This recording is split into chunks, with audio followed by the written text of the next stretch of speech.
तर बघा मित्रांनो, स्प्रिंकलर चालू केलं बघा, तिथून कुठवर पाणी पडायला लागलेलं आहे बघा. बघा बघू शकता.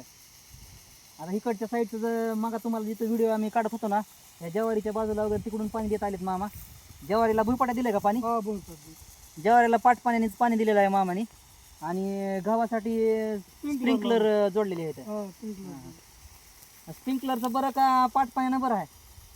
पाच हे स्प्रिंकलरचं कसं मध्ये जाता येत नाही आता गावामध्ये. हां, उंचीमुळं वगैरे असं आडवं पडतंय गहू. पाईपानं गहू मोडतंय. पाईपानं गहू मोडतंय. हां.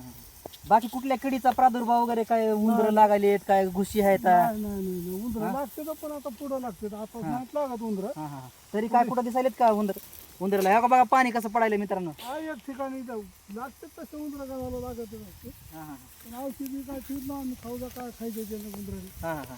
जे आहे ते नैसर्गिक आपलं. हा त्यांनी ती कुठं जाणार आहेत खायला? उंदरं तर कुठं खाणार आहेत? म्हणजे निसर्गाचं पण आपण काहीतरी देणं लागतो. हा म्हणजे नैसर्गिक आपल्याला समजा मांजर आणून सोडायचे असतील तर ती मांजर आपल्याला उंदराचा काय नाही नाट लावतील. बाकी दुसरं तर काय नाही बघा. असं मामाचं आमच्या एक धोरण असल्यासारखं आहे. म्हणजे आपलं बी काहीतरी सगळंच आपल्या पदरात पडावं अशातला काय भाग नाही. निसर्गाला बी काहीतरी द्यावं लागतंय.